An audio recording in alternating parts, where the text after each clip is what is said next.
Please turn with me to the Gospel according to Matthew 19th chapter. Let me read to you verses 3 to 6. திருப்பிக் கொள்வோம். மத்தேயு சுவிசேஷம் 19ஆம் அதிகாரம் 3 முதல் 6 வசனங்களை நான் வாசிக்கிறேன். Matthew 19:3 to 6. மத்தேயு 19 3 முதல் 6 வரை. The Pharisees also came to him, testing him and saying to him, "Is it lawful for a man to divorce his wife for just any reason?" அப்போது பரிசேயர் அவரை சோதிக்க வேண்டும் என்று அவரிடத்தில் வந்து, புருஷனானவன் தன் மனைவியை எந்த முகாந்தரத்தினாலாகிலும் தள்ளிவிடுவது நியாயமா என்று கேட்டார்கள். And he answered and said to them, "Have you not read that he who made them at the beginning made them male and female?" அவர்களுக்கு அவர் பிரதியுத்தரமாக, ஆதியிலே மனுஷரை உண்டாக்கினவர் அவளை ஆணும் பெண்ணுமாக உண்டாக்கினார் என்பதையும், and said, "For this reason a man shall leave his father and mother and be joined to his wife, and the two shall become one flesh." இது நிமித்தம் புருஷனானவன் தன் தகப்பனையும் தாயை விட்டு தன் மனைவியோடு இசைந்திருப்பான், அவள் இருவரும் ஒரே மாம்சமாய் இருப்பார்கள் என்று அவர் சொன்னதை நீங்கள் வாசிக்கவில்லையா? So then they are no longer two but one flesh. Therefore what God has joined together, let not man separate. இப்படி இருக்கிறபடினால் அவள் இருவராயிராமல் ஒரே மாம்சமாய் இருக்கிறார்கள், ஆகையால் தேவன் நினைத்ததை மனுஷன் பிரிக்காதிருக்க கடவன் என்றார். We've been looking at male female relationships. ஆண் பெண் உறவுகளை குறித்து நாம் பார்த்து கொண்டிருக்கிறோம். We've been using this little passage here to guide us through the truth of God's word concerning male female relationships. ஆண் பெண் உறவுகளை குறித்து நம்மை வழிநடத்துவதற்காக தேவனுடைய வார்த்தையின் சத்தியத்தை நாம் கவனித்துக் கொண்டிருக்கிறோம். These particular 3 verses. அதிலும் குறிப்பாக இந்த 3 வசனங்களை, 4 verses.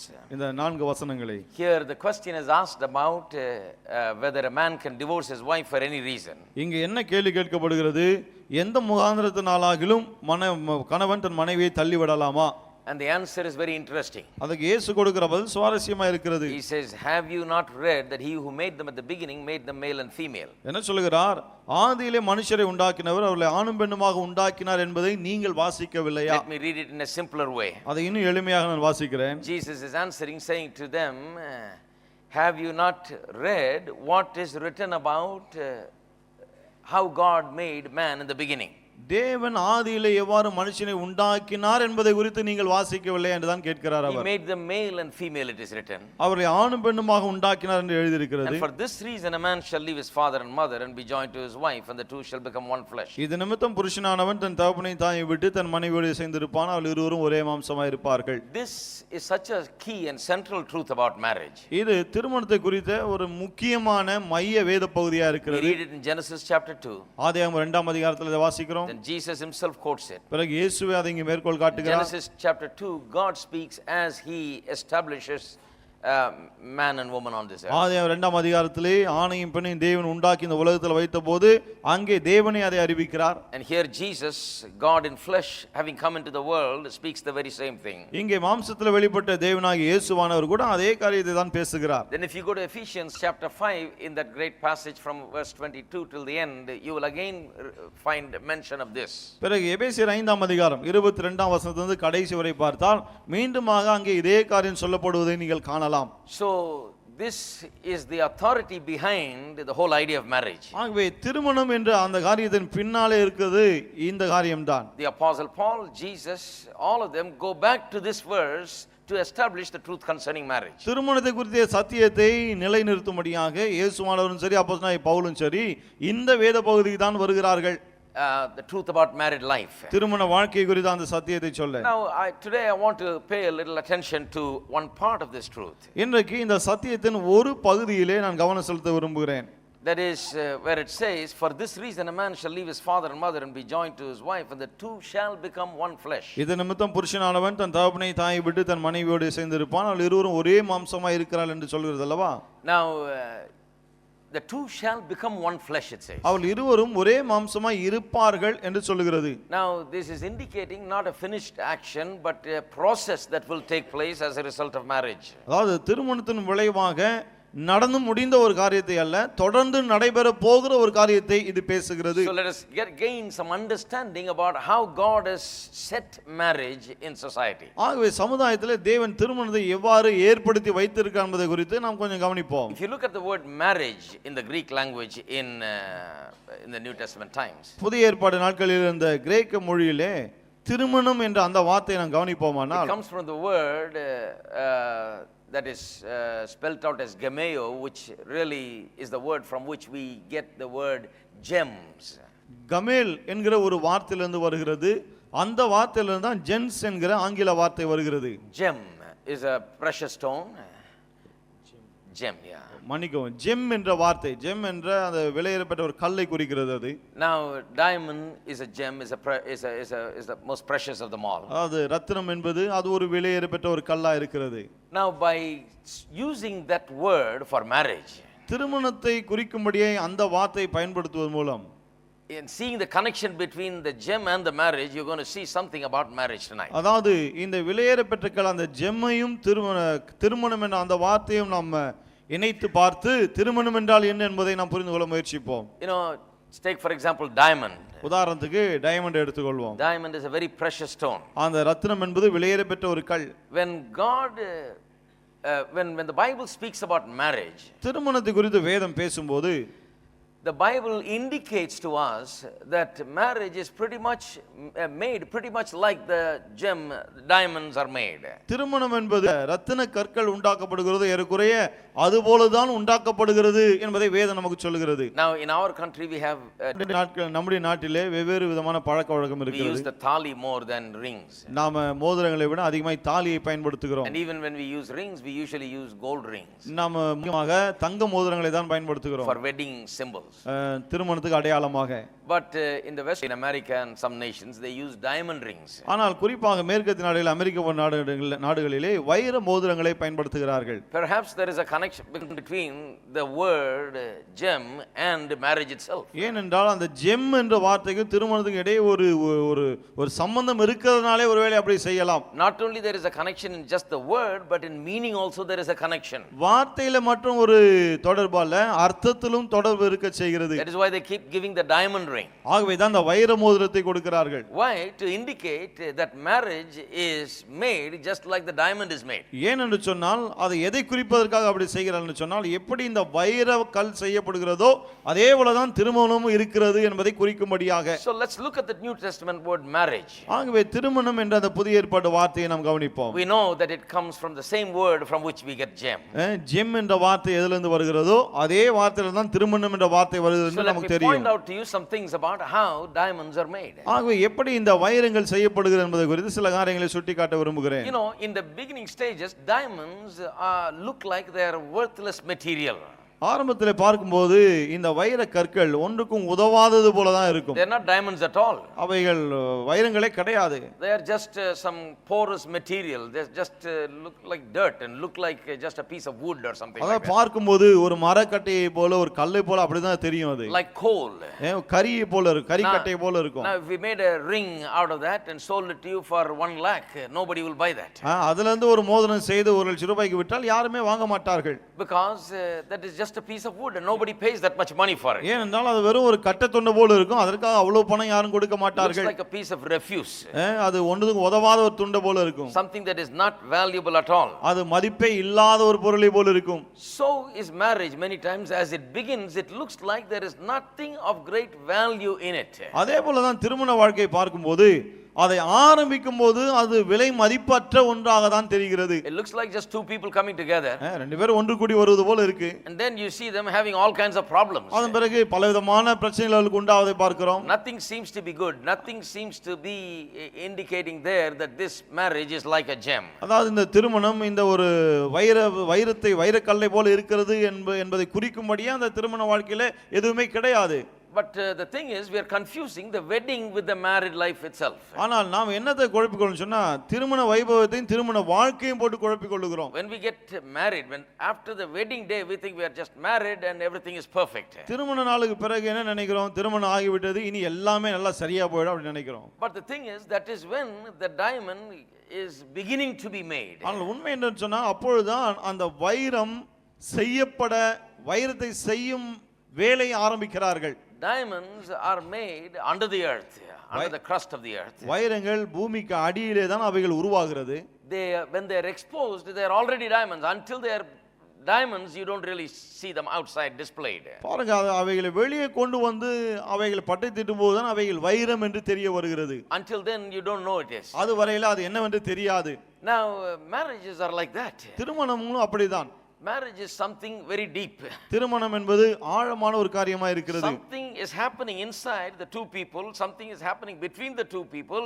It is worked out year after year, day after day in such a way that at the end they become like diamonds. ரெண்டு பேருக்குள்ளாக ஏதோ ஒன்று நடைபெறுகிறது. ஒவ்வொரு வருடமாக காலகாலமாக அது நடந்து கொண்டே வருகிறது.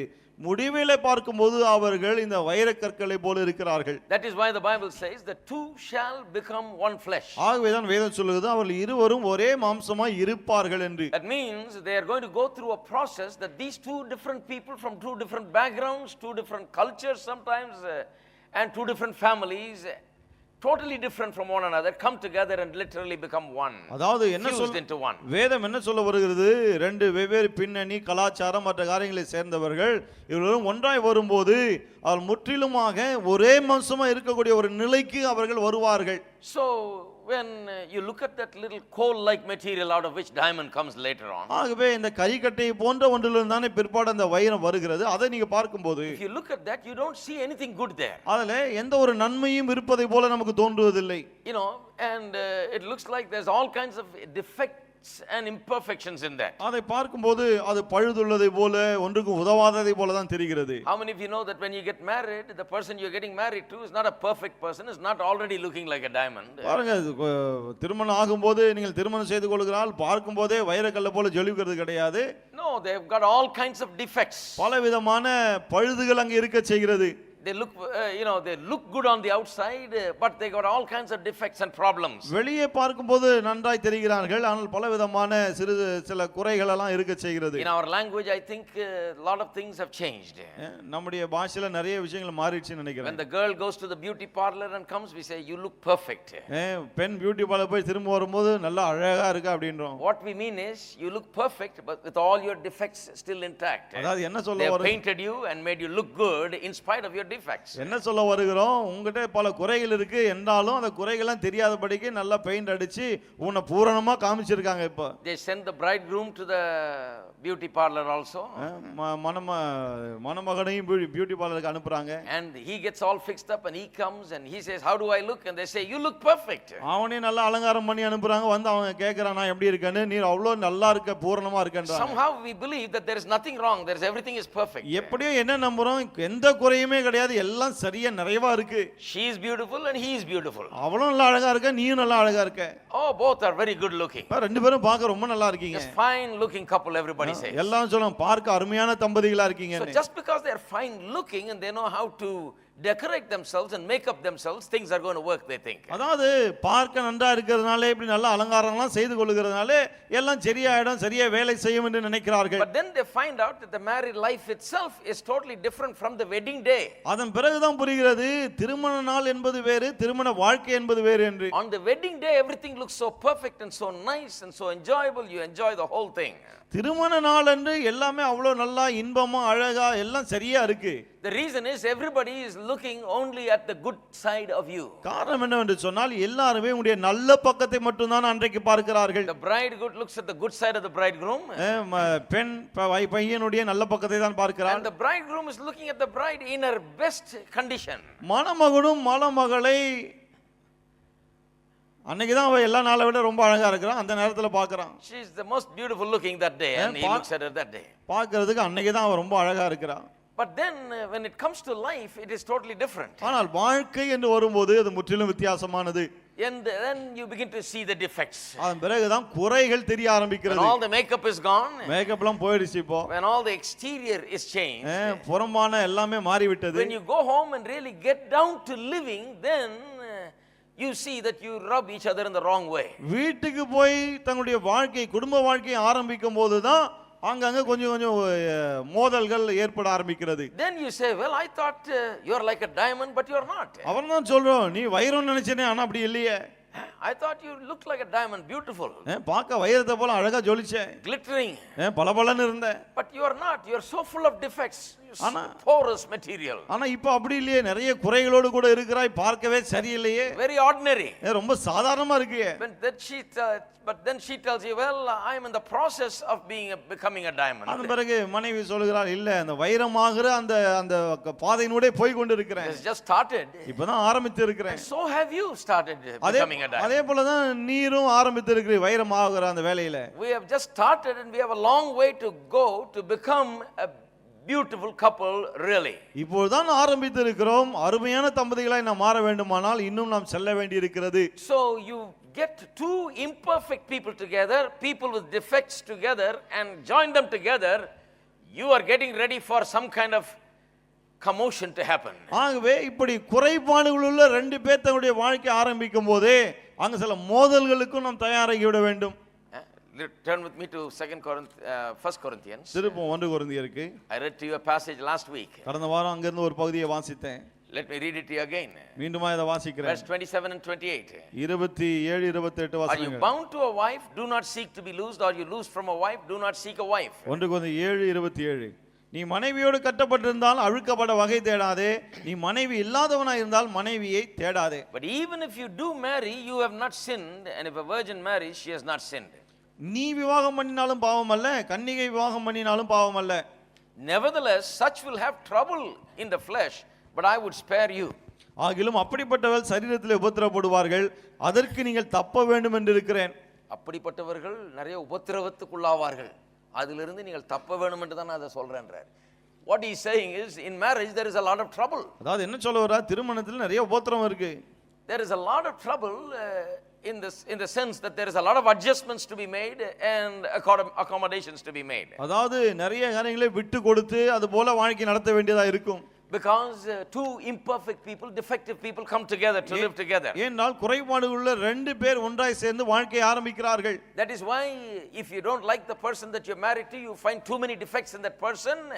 ஆகவேதான் நீங்கள் திருமணம் செய்து கொண்டிருக்க அந்த ஆள் உங்களுக்கு பிடிக்கலன்னு சொன்னா, நிறைய குறைபாடுகளை அவருக்குள்ள பார்க்கறீங்கன்னு சொன்னா, don't be surprised. அதுல ஆச்சரியப்பட வேண்டாம். That is why marriage is described as a diamond. ஆகவேதான் திருமணம் என்பது வைரம் என்று சொல்லப்படுகிறது. Because just as diamonds are made, marriage is a process through which people are made like diamonds. ஏனென்றால் எப்படி வைரமானது பட்டை தீட்டப்பட்டு வைரமாக்கப்படுகிறதோ அதே போலதான் திருமண வாழ்க்கையில் இருக்கிறவர்களும் பட்டை தீட்டப்பட்டு வைரமாகிறார்கள். So if you don't like this one and cannot get along with this one and get rid of this one and go and marry another one, ஆகவே if you don't get along with your spouse and go and marry another one, ஆகவே சரி இவர் பிடிக்கல இன்னொரு தடவை கல்யாணம் பண்ணிக்கலாம் அங்க போனா, after living with this person 2-3 years, இவரோட கூட 2-3 வருஷம் வாழ்ந்த பிறகு you go and get married to another person, இன்னொரு ஆளை போய் கல்யாணம் பண்றீங்க, you are starting all over again because that person is also like a piece of wood only. திரும்ப வாழ்க்கை ஆரம்பத்துல இருந்து நீங்கள் ஆரம்பிக்கணும். ஏன் சொன்னா இப்ப அவரும் ஒரு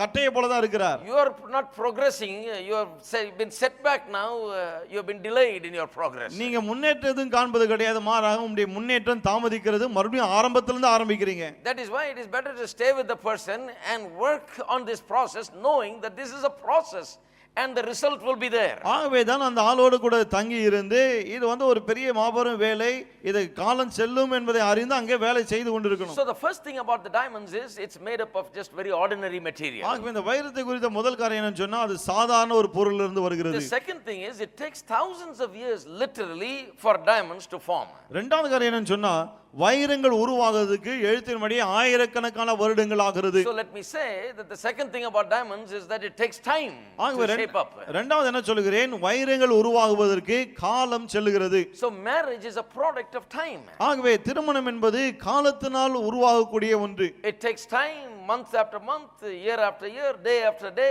working at it and growing through some process in order to achieve that result. அதில் திருமணத்திலே பலன் காண வேண்டுமானால் ஒவ்வொரு நாளும் ஒவ்வொரு மாதமும் ஒவ்வொரு வருஷமும் என்று இப்படி காலம் அதிகமாக எடுத்துக்கொள்ள வேண்டியதா இருக்கிறது. When the diamonds are made under the earth, under the crust of the earth, there is something happening over a period of thousands of years that result in those ordinary material becoming diamond, crystallizing and becoming diamond. பூமிக்கடியிலே ஆயிரக்கணக்கான வருடங்களாக பல காரியங்கள் பல நிகழ்வுகள் நிகழ்ந்து கொண்டிருக்கிறபடினால தான் கடைசியில் அது வைரமாக உருவெடுக்கிறது. Then everybody is in wonder and awe of that diamond. It's so valuable. அதன் பிறகு அந்த வைரத்தை பார்த்து எல்லாரும் ஆச்சரியப்படுகிறார்கள், அதிசயப்படுகிறார்கள், அதன் மதிப்பு அதிகமாக இருக்கிறது. Thirdly, மூன்றாவது, not only it takes time, diamonds are made because of a certain kind of pressure that is applied upon that வைரங்கள் material. உருவாவதுக்கு அவ்வளவு காலம் செல்வது மட்டுமல்ல, அந்த வைரமாகிறதே அது மிகுந்த அழுத்தத்துக்குள்ளாகிறது, அது மேல பாரம் போல வந்து அழுத்துகிறது, அதன் விளைவாக தான் வைரங்கள் உருவாகிறது. They say diamond is formed when a piece of that ordinary material, wood like material, coal like material is placed under the earth and it feels the pressure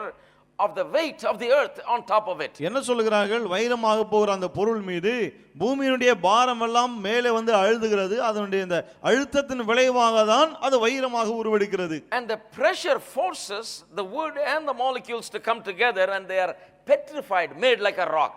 அந்த அந்த அழுத்தம் தான் அந்த கட்டை மற்ற காரியங்கள்லாம் ஒன்று சேர்ந்து ஒரு கற்பாறையை போல அவைகள் உருமாறும்படி செய்கிறது. The piece of wood like material becomes like coal and then like a rock. அந்த கட்டையை போன அந்த காரியம் பிற்பாடு கரியை போல மாறுது, அதன் பிறகு ஒரு பாறையை போல உருவெடுக்கிறது. Because of pressure. எல்லாம் காரணம் அந்த அழுத்தம். What does pressure do? அழுத்தம் என்ன செய்கிறது? It squeezes out all the gaps and gets rid of all the defects and makes that wood into one solid piece. இருக்கிற வாய்க்களை மற்ற குறைபாடுகள் எல்லாம் அதிலிருந்து அகற்றிவிட்டு அதை ஒரே பொருளாக ஒரு துண்டாக அதை மாற்றுகிறது. This is the process of pressure that it goes through in order to become diamond.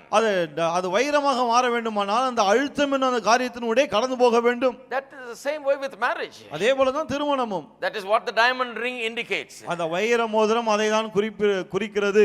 You know, when the Americans put a diamond ring on their spouses, அமெரிக்கர்கள் தங்களுடைய மனைவி அல்லது கணவனுக்கு அந்த வைர மோதிரத்தை போடும்போது this is the meaning of this. அதனுடைய அர்த்தம் இதுதான். It means that this is a finished product. அர்த்தம் என்ன சொல்கிறார்கள், இது வந்து செய்து முடிக்கப்பட்ட ஒன்று. This is what we are aiming at. இப்படி வர வேண்டும் என்ற ஒரு குறிக்கோளோடு நம்ம வருகிறோம். We are starting now. இப்போது ஆரம்பிக்கிறோம். We are very ordinary now. நாம் இப்போ ரொம்ப சாதாரணமா இருக்கிறோம். We are going to become like the diamond. ஆனால் இந்த வைரத்தை போல நாம் ஆக போகிறோம். Every day we look at the finished product of this beautiful diamond and we know that both of us together are going to work at it until we become like this. வைரமாய் இருக்கிற இதை ஒவ்வொரு நாளும் நாம் பார்த்து நாம் ஒரு நாள் இது போல மாறுவோம் என்ற எண்ணத்தோடு கூட வாழ வேண்டும். Will become so beautiful that others will look at us and will appreciate us. நாம் அற்புதமான தம்பதிகளாய் மாறுவோம், பிறகு மற்றவர்கள் நம்மை பார்த்து அவர்கள் பாராட்ட வேண்டும். So pressures that are exerted in a marriage is good for the marriage in the sense that it makes those two people like solid diamond. ஆகவே திருமண வாழ்விலே இப்படி அழுத்தங்கள் உண்டாவது அவர்கள் நல்லது, ஏனென்றால் இந்த வைர கற்களை போல அது அவர்களை மாறும்படி செய்கிறது. It only brings them closer. அது அவர்களை இன்னும் நெருக்கமாய் கொண்டு வருகிறது. Instead of it having a negative effect, it has a positive effect. பிற்போக்கான ஒரு தாக்கத்தை ஏற்படுத்துவதற்கு பதிலாக முற்போக்கான ஒரு பாதிப்பை உண்டாக்குகிறது. So that is why when the couples go through a lot of things in their life, ஆகவே தான் தம்பதிகள் தங்கள் வாழ்க்கையிலே பல காரியங்களோடு கடந்து போகும்போது they should do what the Bible says, consider it all joy.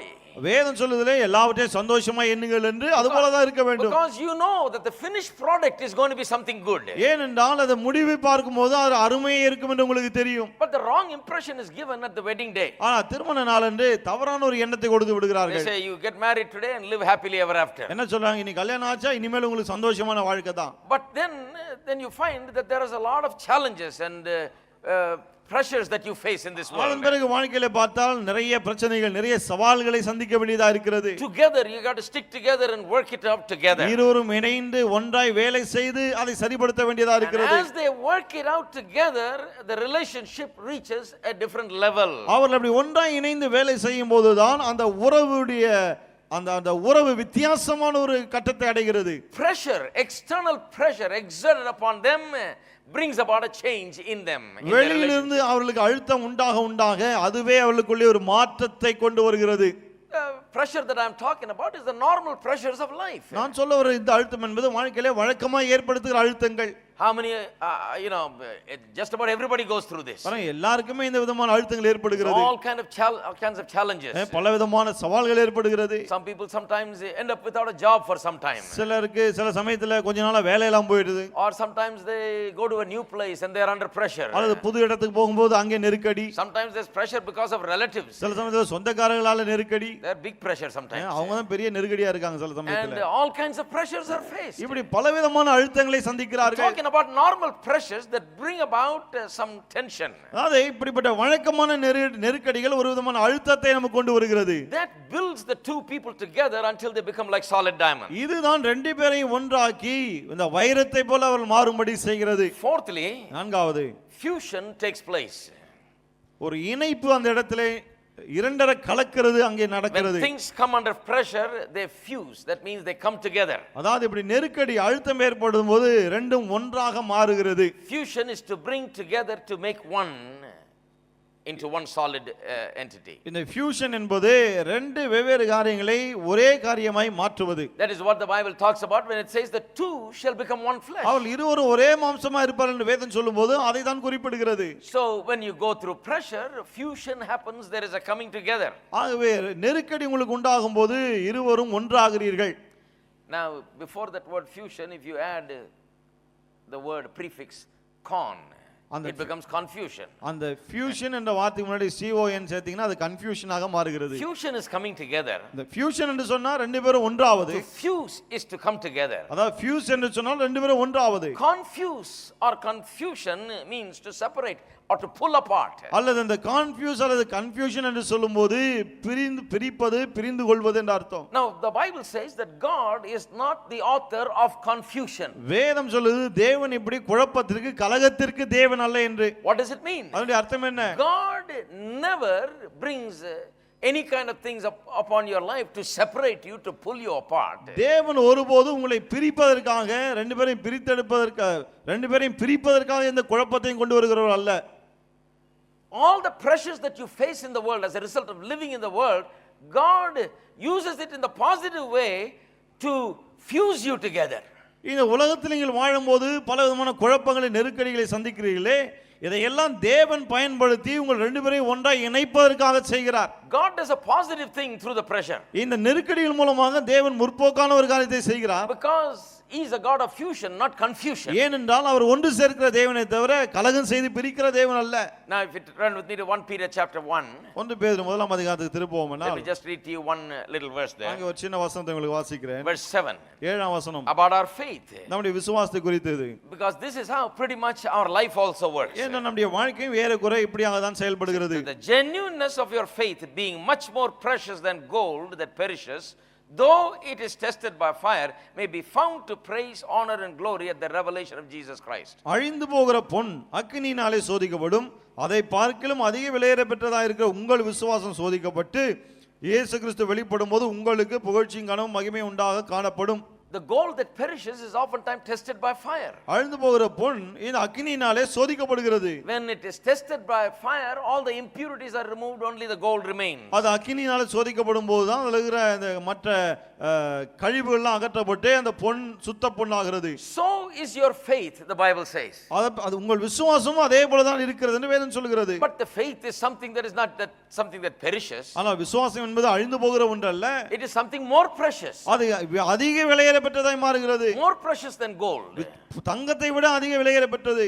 And it is tested as if by fire, so that the test of that faith brings praise, honor and glory. அதுவும் சோதிக்கப்படுவது மூலமாக புகழ்ச்சியும் கனமும் மகிமையும் நமக்கு கொண்டு வருகிறது. It's the same way things work in marriage. திருமணத்திலும் காரியங்கள் அப்படிதான் வேலை செய்கிறது. James chapter 1. யாக்கோபு முதலாம் அதிகாரம். Let me read verse 2. இரண்டாம் வசனத்தை நான் வாசிக்கட்டும். My brethren, count it all joy when you fall into various trials, knowing that the testing of your faith produces patience. 1:2. James 1:2. முதலாம் அதிகாரம் இரண்டாம் வசனம். என் சகோதரரே, நீங்கள் பலவிதமான சோதனையில் ஆக்கப்படும் போது உங்கள் விசுவாசத்தின் பரீட்சையானது பொறுமையை உண்டாக்கும் என்று அறிந்து அதை மிகுந்த சந்தோஷமாய் எண்ணுங்கள். But let patience have its perfect work, that you may be perfect, complete, lacking nothing. நீங்கள் ஒன்றிலும் குறைவுள்ளவர்களாய் இராமல் பூரணராயும் நிறைவுள்ளவர்களாய் இருக்கும்படி பொறுமையானது பூரண கிரியை செய்ய கடவது. Now it's talking about what the various trials do to us. பல்வேறு விதமான சோதனைகள் நமக்கு என்ன செய்கிறது என்பது குறித்து இது சொல்லுகிறது. Produces faith. அது விசுவாசத்தை produces patience. பொறுமையை உண்டாக்குகிறது. And when patience has its perfect work. பொறுமை பூரண கிரியை செய்யும்போது, when we go through the process of this patience, இந்த பொறுமை என்னும் அந்த காரியத்தின் ஊடே நாம் கடந்து போகும்போது, then we become mature, complete and lacking nothing. பிறகு நாம் தேறினவர்களாய் ஒரு குறையும் இல்லாதவர்களாய் மாறுகிறோம். Now that's the same way I think the marriage works. திருமண வாழ்க்கையும் இப்படிதான் வேலை செய்கிறது என்று நான் நினைக்கிறேன். Marriage and our relationship works the same way that faith works, the same way that it is tested and goes through the process of becoming mature and complete and lacking nothing, the same way the marriage works. எப்படி விசுவாசமானது சோதிக்கப்பட்டு அதன் மூலமாக நாம் பொறுமையை பெற்று பூரணர்களாக மாறுகிறோமோ அதே போலதான் திருமண வாழ்க்கையும் உண்டாகிறது. Now let me explain a little bit about how pressure works. எப்படி இந்த நெருக்கடி அல்லது அழுத்தம் வேலை செய்கிறது என்று சில காரியங்களை சொல்லுகிறேன். We got to look at this because Jesus said, go back and read how God made man and woman. இதை ஏன் நாம் கவனிக்க வேண்டும் என்றால் இயேசுவே சொல்கிறார், ஆதியிலே தேவன் ஆணையும் பெண்ணை எப்படி உண்டாக்கினார் என்பதை நீங்கள் போய் வாசித்து பாருங்கள். See how he made them. அவர் எப்படி அவர்களை உண்டாக்கினார் என்பதை பாருங்கள். Male and female. ஆணும் பெண்ணுமாக உண்டாக்கினார். But then look at what he said to them. அதன் பிறகு அவரிடம் என்ன சொன்னார் என்பதை கவனியுங்கள். For this reason a man shall leave his father and mother and cleave unto his wife, they two shall become one flesh. இது நிமித்தம் புருஷனானவன் தகப்பனை தாயை விட்டு மனைவியோடு சேர்ந்திருப்பான், அவர்கள் இருவரும் ஒரே மாம்சமாய் இருப்பார்கள். What he said has a lot of meaning. அவர் சொன்னதிலே நிறைய அர்த்தம் அடங்கி இருக்கிறது. The two people will come together, the two shall become one flesh. அவர்கள் இருவரும் ஒரே மாம்சமாய் இருப்பார்கள் என்று அங்கே சொல்லுகிறார். He says two different people come together and they shall become by a process as one person. ரெண்டு வெவ்வேறு ஆட்கள் ஒன்று கூடி வருவதன் மூலம் ஒரு சில காரியங்களோட கடந்து போவதன் மூலம் ஒரே மாம்சமாய் மாறுவார்கள். That is what happens in marriage. திருமண வாழ்க்கையில அதான் நடைபெறுகிறது. How does it happen? அது எப்படி நடக்கிறது? One of the things that happens is that the pressures bring forth this kind of a product. அதாவது நெருக்கடி அழுத்தம் ஏற்படும்போது இப்படிப்பட்ட ஒரு காரியத்தை அது திருமண வாழ்க்கையில ஏற்படுத்துகிறது. The pressures that we meet in this world, on this world. இந்த உலகத்தில் நாம் சந்திக்கக்கூடிய இந்த இப்படிப்பட்ட நெருக்கடிகள், that brings about a result like that. அது இப்படிப்பட்ட ஒரு விளைவை திருமண வாழ்க்கையில் ஏற்படுத்துகிறது. But oftentimes when people meet problems, ஆனால் பல சமயங்களிலே மக்கள் பிரச்சனைகளை சந்திக்கும்போது, meet pressure, இப்படி நெருக்கடிகளை சந்திக்கும்போது, what they do is they turn against one another and they are beating at one another. என்ன செய்கிறார்கள்? ஒருத்தருக்கு எதிராக போயிடுறாங்க, ஒருத்தருக்கு எதிராக இப்ப சண்டை வந்து விடுகிறது. You know, they are facing one another, so to speak, and they are looking at each other as the problem. அதாவது இப்போ ஒருத்தருக்கு எதிராக இருந்து இவங்க அவர்தான் பிரச்சனை, அவர் இவர்தான் பிரச்சனை அப்படி நினைக்க ஆரம்பிக்கிறார்கள். The spouse becomes the enemy, the wife becomes the enemy, or the husband becomes the enemy. இப்போது கணவன் அல்லது மனைவி எதிரி ஆயிடுறாங்க. That's the worst way to handle the problem. ஒரு நெருக்கடியை சந்திக்கணும்னா இதுதான் மோசமான ஒரு விதம் சந்திக்கிறதுல. Because instead of fighting the problem, you are fighting one another. ஏனா பிரச்சனையை எதிர்த்து சண்டை போடுறதை விட்டுட்டு இப்ப நீங்க ஒருத்தருக்கு ஒருத்தர் சண்டை போடுறீங்க. The way to fight it is like this. The way to fight the problems and the pressures of life is like this. வாழ்க்கையின் பிரச்சனைகளை நெருக்கடிகளை எதிர்த்து எப்படி சண்டை போடுவது? Is to fight it back to back. அத ரெண்டு பேரும் ஒண்ணா நின்னு, if we both turn back like this, நான் ரெண்டு பேரும் அப்படி திரும்பி நின்னுக்கறேன்னு வெச்சீங்க, and if we join our hands, கைகளை கோர்த்து கொள்ளுகிறோம், then there is an enemy that is coming to attack us. அதாவது எங்களை தாக்க எதிரி வரான்னு வெச்சீங்க. This is the husband and the wife. கணவனும் மனைவியும் அப்படி நிக்கறாங்க. An enemy is coming to attack us. எதிரி தாக்க வருகிறான். Instead of us fighting one another, நாங்க ரெண்டு பேரும் ஒருத்தர் சண்டை போடுறதை விட்டுட்டு, if we join our hands, நாங்க ரெண்டு பேரும் கைகளை இணைத்துக் கொள்வோமானால், when he is attacked or she is attacked, இவங்க மனைவி அல்லது கணவன் தாக்கப்படும்போது, then she has somewhere to lean on. பிறகு அவள் சாய்ந்து கொள்ள ஒரு இடம் அவளுக்கு கிடைக்கிறது. Not only can she lean on the husband because he is the strength behind her, like a pillar he is standing, but she can also face the problem and fight that problem and win against the enemy. கணவன் ஒரு தூண் போல இருக்கிறதுனாலே அவன் மேல் சாய்ந்து கொண்டு அவள் அந்த பிரச்சனையை சமாளிப்பது மட்டுமல்ல, இவள் அந்த பிரச்சனையை பார்க்கிறதுனால இவன் மேல் சாய்ந்து கொண்டு அந்த பிரச்சனையை அவளால் சமாளிக்க முடியும். She is free to handle the problem. அந்த பிரச்சனையை சமாளிக்கக்கூடிய அளவுக்கு இப்பொழுது அவள் இருக்கிறாள். Problem is not the husband, problem is something else. பிரச்சனை கணவன் அல்ல, வேற ஒரு காரியம். Both of them together are working that. ரெண்டு பேரும் இப்ப இணைந்து அதற்கு எதிராக வேலை செய்கிறார்கள். Now the same way with the husband. அதே போல தான் கணவனும். He has something to lean on. அவனும் இப்ப சாய்ந்து கொள்ள ஏதோ ஒன்று இருக்கிறது. And and free to fight the problem. இப்போது பிரச்சனையை அவன் எதிர்த்து போராடக்கூடிய அளவுக்கு அவன் இருக்கிறான். Here they don't treat one another like an enemy. இப்போது அவர்கள் ஒருவருக்கொருவர் எதிரிகளாய் பாவிப்பது But கிடையாது. they treat one another as a support source. மாறாக ஒருவரை ஒருவர் தங்களுக்கு ஆதரவாக கருதுகிறார்கள். They protect one another and they fight the common enemy. ஒருவரை ஒருவர் பாதுகாத்து பொதுவான எதிரியை எதிர்த்து சண்டை போடுகிறார்கள். One of the important parts is being protected. முக்கியமான ஒரு பகுதி அங்கே பாதுகாக்கப்படுகிறது. You know what that is? என்ன தெரியுமா? You know, in Ephesians chapter 6 you read about all the armor. எபேசியர் 6ஆம் அதிகாரத்திலே இந்த எல்லா ஆயுத வர்க்கங்களை குறித்து நாம் வாசிக்கிறோம். You remember that from verse 12 all the armors for spiritual warfare is mentioned. ஆவிக்குரிய போராயுதங்கள் எல்லாம் அங்க சொல்லப்பட்டிருக்குது 12ஆம் வசனத்துல. Mentions the helmet, the breastplate, the loin cloth and shield and shoe and sword and everything. அங்கே தலைச்சீரா பிறகு கேடயம் பிறகு மார்பில் அணிந்து கொள்ளக்கூடிய காரியங்கள் எல்லாமே அங்க சொல்லப்படுகிறது. And the only thing that is not covered by all that armor is the back.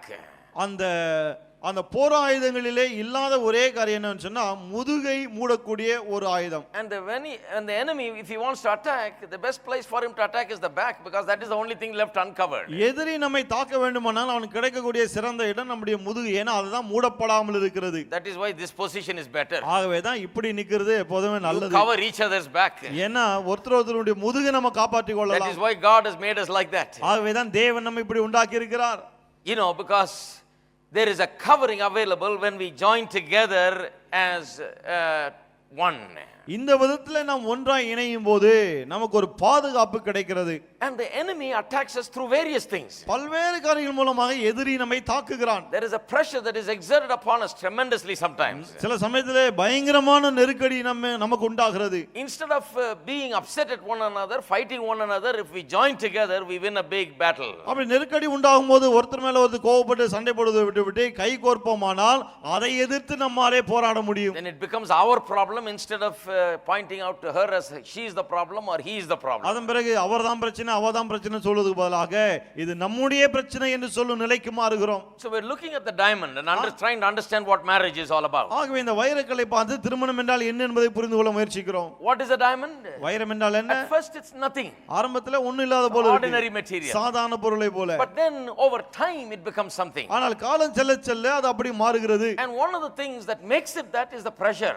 அந்த வைரத்தை வைரமாக்குவது அது மேல உண்டாகிற ஒரு அழுத்தம். And fourthly I told you that the pressure creates fusion, that it brings together the two people. நான்காவது சொன்ன அப்படிப்பட்ட ஒரு அழுத்தம் ஏற்படுகிறதுனாலே அந்த எல்லா பொருளும் ஒன்றாய் மாறுகிறது. Fifthly, ஐந்தாவது, diamonds are buried as the process goes on. Only when they're exposed they're already diamonds. பாருங்கள், இப்படி இந்த காரியங்கள்லாம் நடக்கும்போது அந்த வைரம் போய் அப்படியே பூமிக்குள்ளே பதிந்து விடுகிறது. அது வெளியே எடுக்கப்படும் போது தான் அது வைரம் என்று தெரிய வருகிறது. Everything happens under the earth. எல்லாமே பூமிக்கு அடியிலே நடைபெறுகிறது. Only after the finished product is done, then it comes out. அது வெளியே எடுக்கப்படும் போது தான் அது வைரம் என்று தெரிய வருகிறது. Marriage is also like that. திருமணம் அப்படிதான். Marriage is made in secret and displayed in public. திருமணம் என்பது மறைமுகமாக ஏற்படுத்தப்பட்டு வெளியரங்கமாக எல்லாருக்கும் காட்சி தருகிறது. So you work out your difficulties and your problems just like the diamond is made under the earth. ஆகவே எப்படி பூமிக்கு அடியிலே இந்த வைரமானது உண்டாக்கப்படுகிறதோ அதே போல மறைவாக உங்கள் பிரச்சனைகள் மற்ற காரியங்களை தீர்க்க பாருங்கள். Keep your problems buried in your room, in your house. பிரச்சனைகளை உங்க வீட்டுக்குள்ள உங்க அறைக்குள்ளேயே வச்சிருங்க. Work on them. அங்க வச்சிட்டு வேலை செய்யுங்க. And once you worked it out, then you will be glittering like a diamond on the outside. உள்ளே வைத்ததை வேலை செய்த பிறகு வெளியிலே பளபள என்று மின்னுவீர்கள். Now nobody believes that there are people that don't have any problems at all in marriage. உலக திருமண வாழ்க்கையிலே பிரச்சனையே இல்லாத யாருமே கிடையாதுன்னு சொன்னா யாரும் நம்ப மாட்டாங்க. Everybody has problems. ஏன்னா எல்லாருக்கும் பிரச்சனை இருக்கிறது. Everybody has some misunderstanding or the other. எல்லாருக்கும் ஏதோ சில காரியங்களை புரிந்து கொள்ளாமல் போய் விடுகிறார்கள். ஏதாவது பிரச்சனை இருக்கு. Imperfect people come together, always there are things to be worked out. அதாவது ரெண்டு குறைபாடுள்ள ரெண்டு பேர் ஒன்றாய் சேரும்போது தான் எப்போதுமே அங்க அவளை தீர்க்கக்கூடிய ஒரு நிலை உண்டாகிறது. So there's a lot of difficulties involved. ஆகவே திருமணத்தில் இப்படி நிறைய கஷ்டங்கள் உண்டாகிறது. That's what Paul is talking about. அத பத்தி தான் பவுல் பேசுகிறார். He says they have a lot of problem. என்ன சொல்றார்? நிறைய பிரச்சனை ஏற்படும். Married people have a lot of problem, he says. திருமண ஆனவர்களுக்கு நிறைய பிரச்சனை ஏற்படுதுன்றாரு. தமிழ்ல சொல்லுவோம் இல்லையா, கசமுசா நிறைய இருக்குது. There's a lot of சலசலப்பு. There's a lot of things going on. இப்படி நிறைய சலசலப்புலாம் ஏற்படும். And he says that is why one must that is why they must stay together and work it out. ஆகவேதான் ரெண்டு பேரும் இணைந்து நின்று அதெல்லாம் சரிப்படுத்த முயற்சிக்கணும். But it must be worked out behind the screens, behind the door, and just like the diamond works out everything underneath the earth and then exposes itself, it must be worked out in a buried way. ஆனால் அந்த பிரச்சனைகளை எப்படி தீர்க்கணும்? எப்படி பூமிக்கடியில் இருக்கும்போது அந்த காரியம் எல்லாம் வைரமாகிறது, அதே போல திரைமறைவிலே அறைக்குள்ளாக இந்த பிரச்சனைகள் எல்லாம் தீர்க்கப்பட வேண்டும். This simply tells us something. இது நமக்கு ஒரு காரியத்தை சொல்லுகிறது. Your marriage is your business. அது என்னன்னா உங்கள் திருமணம் என்பது உங்களுடைய, You work out your difficulties. அது உங்க வேலை. உங்க கஷ்டங்கள் நஷ்டங்களை நீங்க சரி பண்ணிக்கணும். You work out your difficulties. உங்க கஷ்டங்களை நீங்கள் சரி செய்து கொள்ளுங்கள். You talk about it. நீங்கள் அதை பற்றி பேசுங்கள். You work on the rough edges. எதெல்லாம் சரி கரடு முரடா இருக்கோ அதெல்லாம் நீங்க சரி பண்ணுங்க. Don't let somebody come and poke their nose into it. இன்னொருத்தர் வந்து அதுல மூக்க நுழைக்க இடம் கொடுக்க வேண்டாம். Any input that you get or require from others must be because you want it and you ask for it. வேறு யாராவது எதையாவது உங்களுக்கு சொல்வாருன்னு சொன்னா அது நீங்க கேட்டதனால தான் அவங்க வந்து சொல்லணும். By your invitation they must come. நீங்கள் அழைப்பு கொடுத்தால் மட்டுமே அவர்கள் வர வேண்டும். You will find in a lot of marriages where there is a problem, there is a lot of uninvited people poking their nose in there. நிறைய பிரச்சனைகள் இருக்க திருமணத்துல பாருங்க. அது காரணம் என்னன்னா அழையா விருந்தாளிகளை போல வந்து ஏதாவது சொல்லிட்டு இருப்பாங்க. They want to poke their nose and they want to interfere without the invitation.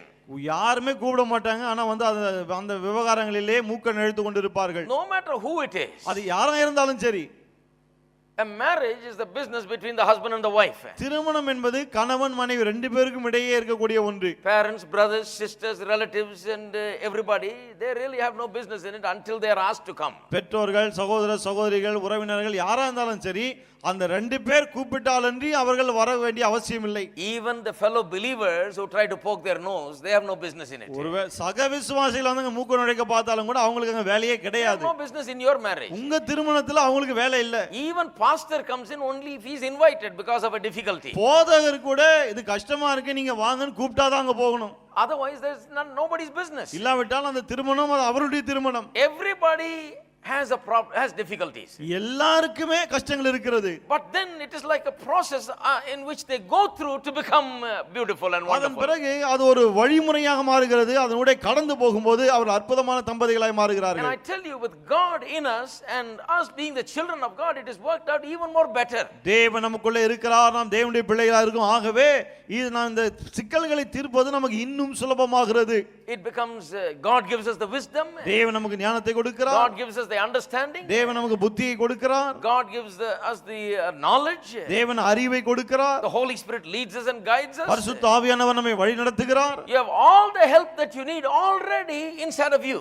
ஏற்கனவே உங்களுக்கு தேவையான எல்லா உதவியும் உங்களுக்கு உள்ளாகவே இருக்கிறது. So I say to you, most Christian families and most Christian couples can solve their problems no matter what it is by themselves, between themselves. ஆகவே நான் என்ன சொல்லுகிறேன், अनेक கிறிஸ்தவ குடும்பங்களிலே கிறிஸ்தவ தம்பதிகள் அவர்கள் தங்களுடைய பிரச்சனைகளை தாங்களாகவே தீர்த்துக் கொள்ள முடியும். Apart from the word and the Holy Spirit and all that wisdom and knowledge and understanding, தேவனுடைய வார்த்தை, தேவ ஆவியானவர், ஞானம், அறிவு, புத்தி இதெல்லாம் தவிர்த்து on top of that there is teaching. எல்லாவற்றுக்கும் மேலாக போதனை இருக்கிறது. Regular teaching in the church. சபையிலே போதனை கொடுத்து வருகிறோம். That is why we don't have a line standing here for marriage counseling. ஆகவே தான் திருமண ஆலோசனைக்காக பெரிய லைன்ல வந்து யாரும் நிக்கிறது இல்லைங்க. We don't want to do that. அப்படி நிற்கணும்னு நாம் விரும்புறதும் கிடையாது. Because we are preaching and saying this is something that you can very well work out. ஏனென்றால் நாம் என்ன பிரசங்கிக்கிறோம் இதையெல்லாம் நீங்களே தீர்த்து கொள்ள முடியும். There is enough knowledge and understanding and wisdom available in the word of God for you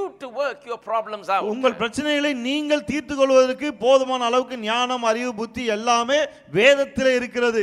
And you can work it out between yourselves. ஆகவே உங்க ரெண்டு பேருக்கிடையே நீங்களே அதை சரி செய்து கொள்ளலாம். And marriage therefore is not an instant reality, it is a product, a result that comes as a result of a lot of work. ஆகவே திருமணம் என்பது திருமணம் நடந்த உடனே எல்லாம் சரியாயிடும் கிடையாது. இப்படி சில காரியங்களோட கடந்து போய் எல்லாம் சரி செய்யப்படுகிறது. That is why Jesus said that God said in the beginning that he has made them male and female and the two different people shall become one flesh. ஆகவே தான் இயேசு என்ன சொல்கிறார், இப்படி ரெண்டு வெவ்வேறு ஆட்கள் அவர் ஒன்றாய் வரும்போது ஒரே மாம்சமாய் இருப்பார்கள் என்று ஆதியிலே தேவன் சொல்லிவிட்டார்னு இயேசு சொல்லுகிறார். Coming together and the fusion of these two persons into a wonderful unity is what is called marriage. அதாவது இந்த ரெண்டு பேர் ஒன்றாய் வருகிறார்களே, ஒன்றாய் மாறுகிறார்களே, அதுதான் திருமணம் என்று அழைக்கப்படுகிறது. It is not achieved in just a few years. இது ஒரு சில வருடங்களிலே ஏற்படக்கூடிய ஒன்றல்ல. It gets better and better and better and better. இது சிறப்படைந்து கொண்டே வருகிறது காலம் செல்ல செல்ல. When you are 40 and 50 years married, திருமணமாகி 40-50 வருஷம் ஆகும்போது, oh, you'll be then glittering like diamonds. அதன் பிறகு வைரத்தை போல ஜொலிப்பீர்கள். Don't give up. விட்டுறாதீங்க. Some people want to give up in 5 years. சிலர் 5 வருஷத்தோட போதும்ன்றாங்க. Say, I'm trying so hard. கஷ்டப்பட்டு முயற்சிக்கிறாங்க. I just don't like this person. இந்த ஆளை பிடிக்கவே இல்ல. Can't stand him. சகிக்கல இந்த ஆளை. I just don't like her. அவளை பிடிக்கல. I just don't know what to do. என்ன பண்ணுதுன்னே தெரியல. Oh, it's like hell. நரகம் போல இருக்கு. But as Christian believers, if you work it out, my friend, if you just give it the time that it requires, it will become something wonderful. விசுவாசிகளாகிய நீங்கள் அதை தீர்க்க முயற்சி எடுத்து கொஞ்சம் காலத்தை அனுமதித்தால் எப்படி விரும்புகிறீர்களோ அப்படி ஆக முடியும். But let's come back to the point of the needs that we were talking about. சரி, அந்த தேவைகள் குறித்து நாம் பேசிக் கொண்டிருக்கிறோம். அதுக்கு வருவோம் நாம. Couple of weeks ago I started talking about needs. 2 வாரத்துக்கு முன்பதாக தேவைகள் குறித்து நான் பேச ஆரம்பித்தேன். I've been showing you how that understanding and meeting needs is a key to successful relationship. வெற்றிகரமான உறவுக்கு அஸ்திபாரம் புரிந்து கொள்ளுதலும் தேவை என்ன என்பதை அறிந்து அதை சந்திப்பதும் தான் என்று சொன்னேன். Now we have talked a little bit about marriage and how it takes time and the process is there and the pressure is there and all these things are used to make us what we are. ஒரு திருமண வாழ்க்கை நன்றா இருக்க வேண்டுமானால் இப்படி நெருக்கடி உண்டாகிறது, அழுத்தம் ஏற்படுகிறது.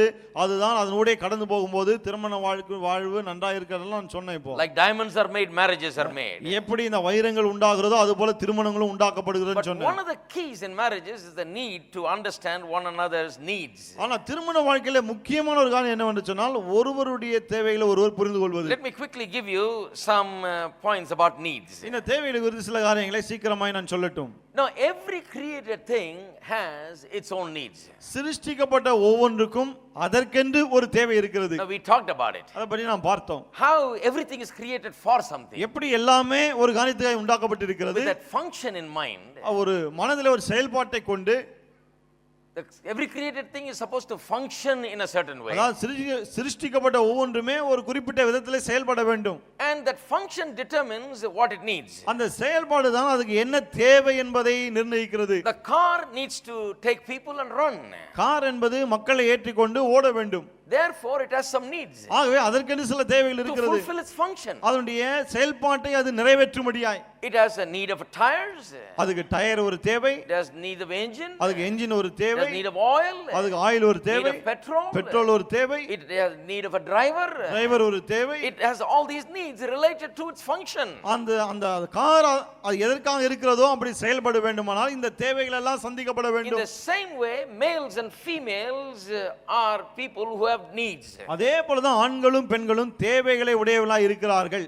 A female for example has needs that are unique to her. உதாரணத்துக்கு ஒரு பெண் என்று எடுத்துக்கொண்டால் அவளுக்கு தனித்தன்மை வாய்ந்த தேவைகள் இருக்கிறது. But all females have the same needs basically. ஆனால் எல்லா பெண்களுக்கும் அடிப்படையிலே அதே தேவை தான் இருக்கிறது. Just like every plant needs sunlight. எப்படி ஒவ்வொரு செடிக்கும் சூரிய வெளிச்சம் தேவையோ. You can have banana tree, you can have apple tree, you can have whatever tree, every tree needs sunlight. வாழை மரமா இருந்தாலும் சரி, ஆப்பிள் மரமா இருந்தாலும் சரி, எல்லாத்துக்குமே வெளிச்சம் தேவை. சூரிய வெளிச்சம். One thing that is common about all these plants is they all need sunlight. எல்லா செடிகளுக்கும் பொதுவா இருக்க ஒரு காரியம் என்னன்னா எல்லாத்துக்கும் சூரிய வெளிச்சம் தேவை. So all females are made in such a way that they have needs that are common to all of them. ஆகவே எல்லா பெண்களும் எப்படி உண்டாக்கப்பட்டிருக்கார்கள் எல்லாருக்கும் பொதுவான தேவைகள் என்றும் இருக்கிறது. Now you get female in different kinds, you know. அதாவது பெண்களிலே பல வகைகள் You இருக்கிறார்கள். get them tall, you get them short. உயரமா இருக்காங்க, குள்ளமா You get இருக்காங்க. them fat, you get them skinny. குண்டாவும் இருக்காங்க, ஒல்லியாவும் இருக்காங்க. You get them dark, you get them fair. கருப்பா இருக்காங்க, கொஞ்சம் வெள்ளையா இருக்காங்க. You get all kinds. இப்படி பல வகை இருக்கு. You get all races and colors and so on. பல இனம், பல நிறம் இப்படி எல்லாம் இருக்காங்க. Regardless of what their race is, color is, what their everything is, they all have, as a female, they have common needs. அவர்கள் எந்த இனமா இருந்தாலும் எந்த நிறத்தை சேர்ந்து எப்படி இருந்தாலும் சரி எல்லா பெண்களுக்கும் சில பொதுவான தேவைகள் இருக்க செய்கிறது. For example, take the car again. உதாரணத்துக்கு மறுபடியும் கார் எடுத்துக்கொள்வோம். All cars have the same needs. எல்லா கார்களுக்கும் அதே தேவைதான். For example, it needs petrol. If you don't like this one car and get rid of it and buy another car, you still have to put petrol. காருக்கு petrol தேவை. இந்த car வேணாம் பிடிக்கல இன்னொரு car வாங்கினா அதற்கும் பெட்ரோல் ஊற்ற வேண்டும். Some people think I don't like this woman, I'll get rid of her and get another woman. சிலர் நினைக்கிறாங்க, She has the same needs. சிலர் நினைக்கிறாங்க இந்த பெண் எனக்கு பிடிக்கல, வேண்டாம், இவளை தள்ளிட்டு இன்னொரு பெண்ணை நான் கொண்டுக்கிறேன் அப்படின்னு. ஆனா அவளுக்கும் அதே தேவைதான் இருக்கு. You don't like the Maruti, Maruti பிடிக்கல உங்களுக்கு, so you stop it on the side of the road and you get a Mercedes Benz. ஆகவே தெருவோரத்தில் நிறுத்திட்டு பென்ஸ் வாங்குறீங்க. Now you say, well, I got a Mercedes Benz. இப்ப நீங்க சொல்லலாம், நான் Mercedes Benz This is a வச்சிருக்கேன். better car.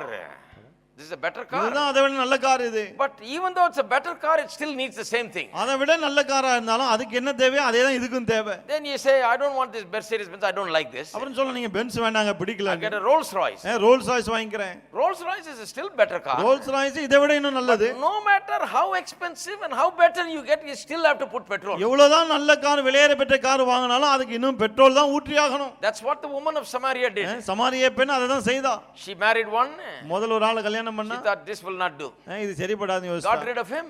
அவனுக்கு வேணான்ட்டா. Went and got married the second one. அடுத்த ஆளை கல்யாணம் பண்ணா. She thought this will work better. இது கொஞ்சம் நல்லா வேலை செய்யணும் யோசித்தா. But the man has the same need, just like women have same needs. பெண்களுக்கு எப்படி அதே தேவைகளோ அதே போல ஆண்களுக்கும். So his needs must be met. அவனுடைய தேவைகளும் சந்திக்கப்பட வேண்டும். So she married the second one and the second one didn't work. இரண்டாவது ஆளை கல்யாணம் பண்ணா அதுவும் சரிப்படல. Then she got rid of and married the third one. சரி, மூணாவது ஆளை கல்யாணம் பண்ணா That also didn't work. அதுவும் சரிப்பட்டு வரல. Married the fourth one. நாலாவது ஆளுக்கு போனா That also didn't work. அதுவும் சரிப்படல. Fifth one. ஐந்தாவது. Now you thought Elizabeth Taylor is a modern phenomenon. நீங்க யோசிக்கலாம் எலிசபெத் டெய்லர் வந்து லேட்டஸ்ட் அப்படின்னு. But we had Elizabeth Taylor 2000 years ago. 2000 வருஷத்துக்கு முன்னாடி ஒரு எலிசபெத் டெய்லர் இருந்தாங்க. People have the same problems whether it was thousands of years ago or now. பாருங்க, ஆயிரக்கணக்கான வருஷத்துக்கு முன்னாடி அல்லது இப்போ பிரச்சனை வந்து மக்களுக்கு அதேதான். They think, they have problem. பிரச்சனைகள் இருக்கு. The problem is a relationship problem. பிரச்சனை என்பது உறவுகள் பிரச்சனை. And they think if they just dump this man and get another man, problem will be solved. இந்த ஆளை விட்டுட்டு இன்னொரு ஆளை பிடிச்சனா பிரச்சனை தீந்துரும்னு நினைக்கிறாங்க. But they got more problems. ஆனா பிரச்சனை இன்னும் அதிகமாகிறது. 5 times she married, 5 times problem. 5 முறை திருமணம் செய்தா 5 முறையும் பிரச்சனை தான். Sixth one she said. ஆறாவது ஆளுகிட்ட சொன்னா, she's trying to rent a car now.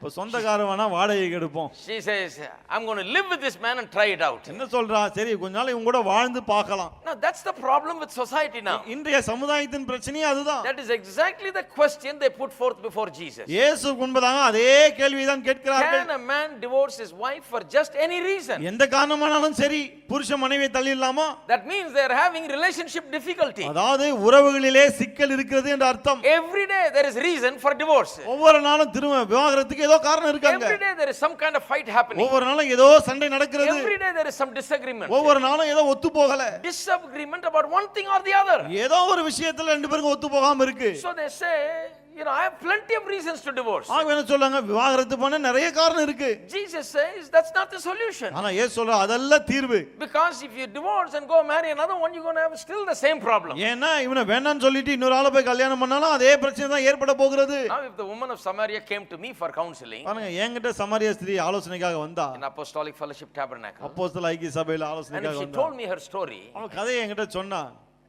I'll ask her the history. அவளுடைய சரித்திரத்தை She கேட்பேன். says, I married number 1, 2, 3, 4, 5. அவ சொல்ல 1 2 3 4 5 5 பேரை கல்யாணம் And the பண்ணிட்டேன் sixth one pastor. is not yet a husband. We have an arrangement. But இப்போ not ஆறாவது husband. இருக்குது வந்து கணவன் கிடையாது, கொஞ்சம் அப்படியே ஒண்ணா வாழ்ந்துட்டு இருக்கோம், அவ்வளவுதான். As a preacher, I'm little bit bright up here. It doesn't take me very long to tell who's the problem. பிரசங்கியாராகிய நான் கொஞ்சம் இங்க கொஞ்சம் வெளிச்சம் இருக்கு எனக்கு, அதனால கொஞ்சம் சீக்கிரம் சொல்லிடலாம் பிரச்சனை எங்க இருக்குன்னு. Now she can't tell me that all 5 men were problem. பாருங்க, 5 ஆண்களும் பிரச்சனையா இருக்காங்கன்னு அவ சொல்ல முடியாது.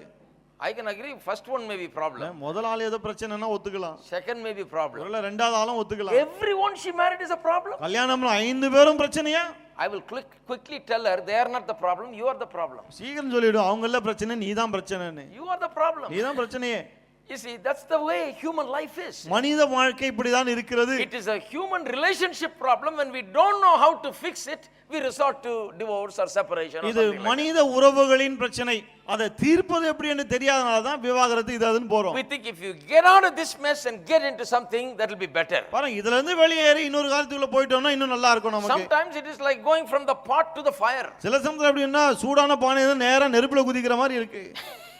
It's even worse அதை sometimes. விட மோசமா இருக்கு. Because it's the same needs, same problems. ஏன்னா அதே தேவைகள் அதே பிரச்சனைகள் தான். It works both ways when it comes to men or women. இது ஆனாலும் பெண்ணாலும் சரி ரெண்டு பேருக்கும் அப்படிதான் அது. So that is why Jesus says, no, just don't get separated for just any reason. ஆகவே இயேசு சொல்ல இல்ல சும்மா கண்ட காரணத்துக்காக நீங்க விவாகரத்து வாங்க Just கூடாது. don't give up for just any reason. சும்மா இதுக்காக அதுக்காகலாம் விவாகரத்து வாங்கிடாதீங்க. I'll show you how to work your way through all these difficulties and problems. இவ்வளோ கஷ்டங்கள் பிரச்சனை இருந்தாலும் இதன் ஊட எப்படி வேலை செய்து வெளியே வருவது நான் சொல்றேன். How to work through these எப்படி difficulties. இந்த பிரச்சனைகள் எல்லாம் சரி செய்வது. Go back to the first page and read.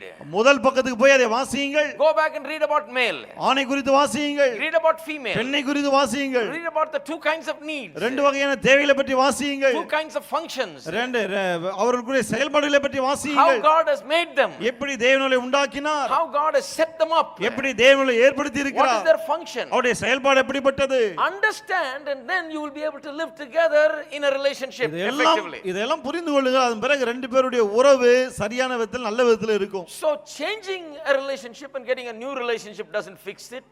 You must fix the relationship by meeting needs. ஆகவே இந்த உறவு வேண்டாம் என்று அதை தள்ளிவிட்டு இன்னொரு உறவை ஏற்படுத்திக் கொள்வதனாலே பிரச்சனை தீரப்போவது கிடையாது.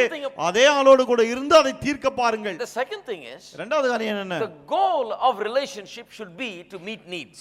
உறவுகளின் குறிக்கோள் தேவைகளை சந்திக்க வேண்டும் என்பதாக தான் இருக்க வேண்டும். Now that is why when we talked about love, I said, ஆகவே தான் அன்பை குறித்து பேசும்போது நான் சொன்னேன், I said if love has a reason, அன்புக்கு காரணம் இருக்கும் என்றால் then that's not love. பிறகு அது அன்பே கிடையாது. I pointed out to you that throughout the Bible from Genesis to Revelation God never gives a reason why he loves us. நான் சொன்னேன் ஆதியாகமத்திலிருந்து வெளிப்படுத்தல் வரைக்கும் பார்த்தா வேதம் முழுவதும் ஏன் தேவன் அன்பா இருக்க என்பதற்கு ஒரு காரணம் சொல்லப்படவில்லை. Never gives a reason. ஒரு காரணமும் இல்ல.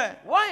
ஏன்? Because real love has no reason. ஏனென்றால் உண்மையான அன்புக்கு காரணமே கிடையாது. And I pointed out to you if there is a reason for loving, பிறகு நான் சொன்னேன் அன்பு காட்டுவதற்கு காரணம்னு ஒன்னு இருந்தா then that becomes the condition for the love. பிறகு அது அன்பு காட்டுவதற்கு நிபந்தனையாய் மாறுகிறது. That's why when a person says I love you, I want to marry you, ஆகவே தான் ஒரு ஆள் வந்து நான் உன்னை நேசிக்கிறேன் உன்னை கல்யாணம் பண்ண விரும்புறேன்னு சொல்லும்போது why do you love me? எதுக்கு என்ன Tell நேசிக்கிறேன்னு me கேளுங்க. why.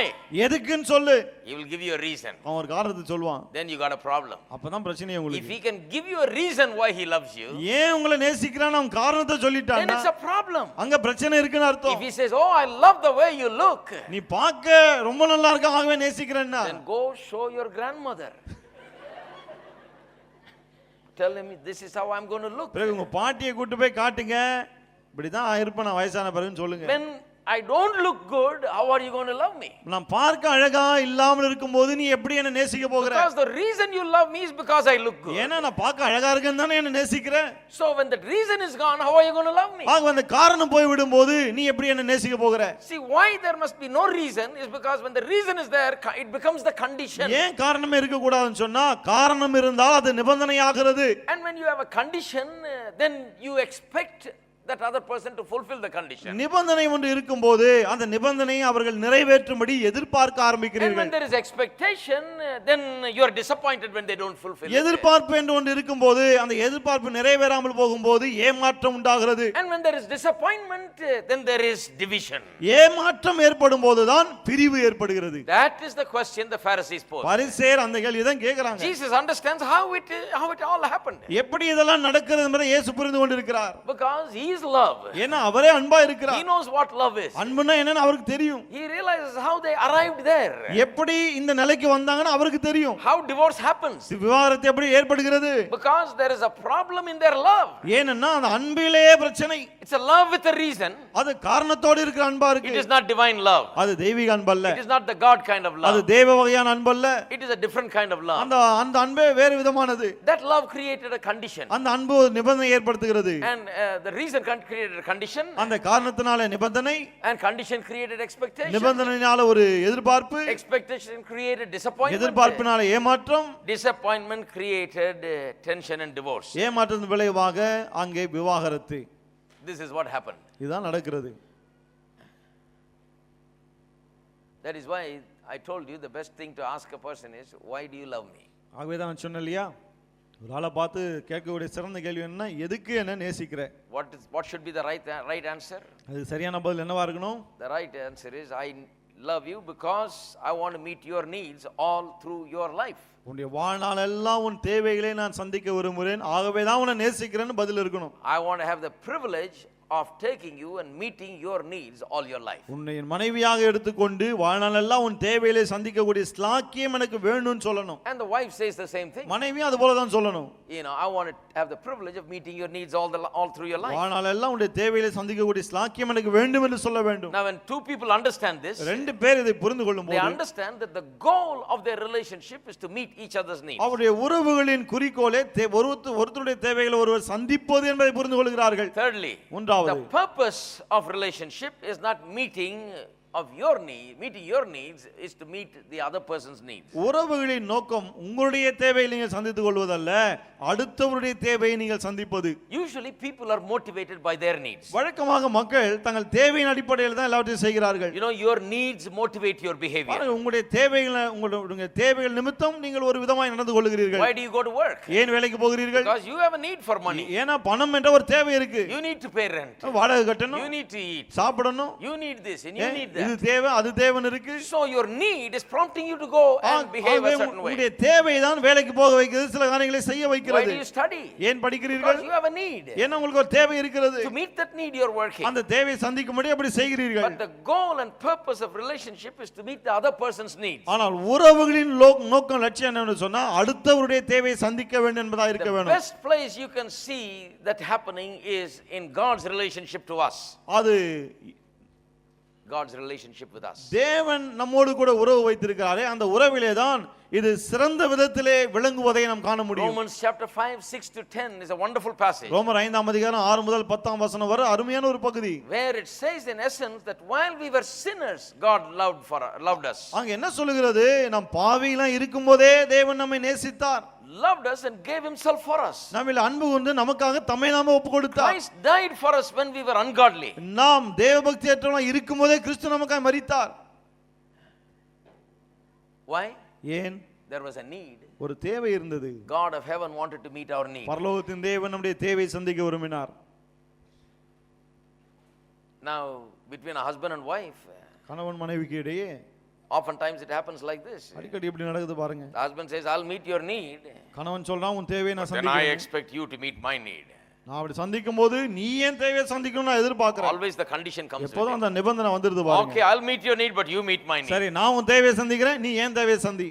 But God had no guarantee that his need will be met. ஆனால் தேவனுடைய தேவை சந்திக்கப்படும் என்று தேவனுக்கு எந்த உத்தரவாதமும் கிடையாது. When he decided to meet our needs, he did not even know whether we are going to meet his needs. தேவன் நம்முடைய தேவையை சந்திக்க தீர்மானித்த போது நாம் அவருடைய தேவையை சந்திப்போமா என்னன்னு கூட அவருக்கு தெரியாது. That is why it says, ஆகவே தான் சொல்லுகிறது, whosoever shall believe shall receive eternal life. விசுவாசிக்கிறவன் எவனோ அவன் நித்திய ஜீவனை பெற்றுக்கொள்வான். Why does he say whosoever? ஏன் எவனோன்ற வார்த்தை வருதுங்க? Because he didn't even have the guarantee that anybody will accept this. ஏன்னா அதை யாராவது ஏற்றுக்கொள்வாங்களான்ற உத்தரவாதம் கூட அவருக்கு கிடையாது. He was not sure whether anybody will receive it. இதை யாராவது ஏற்றுக்கொள்வாங்களான்ற நிச்சயம் அவருக்கு கிடையாது. Surely there are some people that are receiving it, some people that are rejecting God's love. சிலர் தேவனுடைய அன்பை ஏற்றுக்கொள்கிறார்கள், சிலர் வேணாம் நிராகரிக்கிறார்கள்.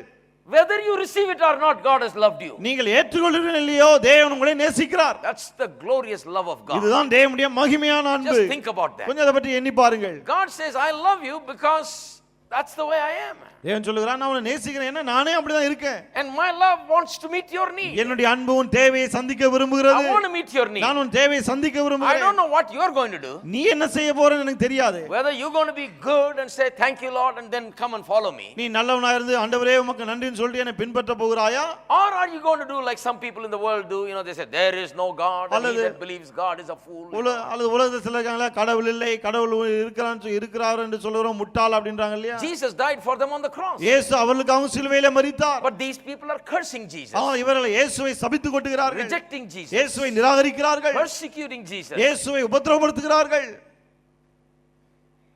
Jesus says, I don't know what you're going to do, but I'm going to do what I'm going to do. இயேசு சொல்றார், நீ என்ன செய்ய போறன்னு தெரியாது, ஆனா நான் என்ன செய்யணுமோ அதை செய்ய போறேன். He was not even sure if anybody was going to receive it, so he says whosoever will.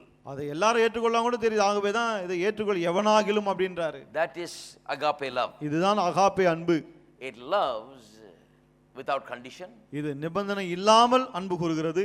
It reaches out without reason. காரணமே இல்லாமல் அன்பு காட்டுகிறது. It simply does it.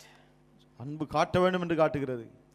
It wants to meet the needs. அது தேவைகளை சந்திக்க விரும்புகிறது. How many of you believe that God has met our needs through எத்தனை Jesus பேர் Christ? இயேசு கிறிஸ்து மூலமாய் தேவனுடைய தேவைகளை சந்தித்தார் என்று விசுவாசிக்கிறீர்கள்? And thank God you are people that have received it and are thankful to God and are praising him and worshiping him. நீங்கள் எல்லாரும் அந்த அன்பை ஏற்றுக்கொண்டு அதற்காக தேவனுக்கு நன்றி சொல்லி அவரை ஆராதிக்கிற மக்களாய் இருக்கிறீர்கள். Finally, கடைசியாக fourthly, நான்காவது, when the needs of the other person is met, அடுத்தவருடைய தேவை சந்திக்கப்படும் போது your needs are met. உங்களுடைய தேவை சந்திக்கப்படுகிறது. This is how it usually happens. வழக்கமா இப்படிதான் நடக்குது. Put gas in your car, it will take you where you want to go. வண்டியில எரிபொருளை நிரப்புங்கள், எங்க போகணும் உங்களை கொண்டு போகும். Car says you give me what I want, I'll give you what you car want. சொல்லுது எனக்கு தேவையானதை நீ கொடு, உனக்கு தேவையானதை நான் It's a செய்றேன். two-way street. அது இருவழி பாதை மாதிரி. You know, it says you meet my need, then I will meet your need. என்னுடைய தேவை நீ சந்தித்தா நான் உன் தேவையை சந்திப்பேன். I am made to meet your need, but you got to give me what I need. உன்னுடைய தேவை சந்திக்கும்படியாகவே நான் உண்டாக்கப்பட்டிருக்கிறேன். எனக்கு என்ன தேவையோ அதை நீ முதல்ல தர வேண்டும். A female is made by God to meet the need of a man. ஒரு பெண் ஒரு ஆணுடைய தேவை சந்திக்கும்படியாகவே தேவனால் உண்டாக்கப்பட்டிருக்கிறாள். But the man must give the female what she needs so that she can meet his need. ஆனால் ஒரு ஆண் என்பவன் பெண்ணுக்கு என்ன தேவையோ அந்த தேவையை சந்தித்தால் தான் அவள் இவனுடைய தேவையை சந்திக்க முடியும். A male is designed by God and made by God in such a way that he can meet the need of a woman. அதே போல தான் ஆணும் பெண்ணுடைய தேவை சந்திக்கும்படியாகவே தேவனால் அந்த விதத்தில் உருவாக்கப்பட்டு வடிவமைக்கப்பட்டிருக்கிறான். He is made for that. அவன் அதுக்காக தான் உண்டாக்கப்பட்டிருக்கிறான். He can do it. அவனால் அதை செய்ய முடியும். But then his need must be met. ஆனாலும் அவனுடைய தேவை சந்திக்கப்பட வேண்டும். Just like a car sitting there to waiting to take you where you want to go. எப்படி ஒரு கார் ஆனது நீங்க எங்க போறீங்களோ உங்களை கொண்டு போக ஆயத்தமா இருக்கிறதோ, The other person is waiting. அதே போல அடுத்த ஆளும் காத்துட்டு இருக்காரு. You got the key. சாவி உங்ககிட்ட இருக்கு. You give what she needs. அவங்களுக்கு என்ன தேவையோ அதை நீங்க கொடுங்க.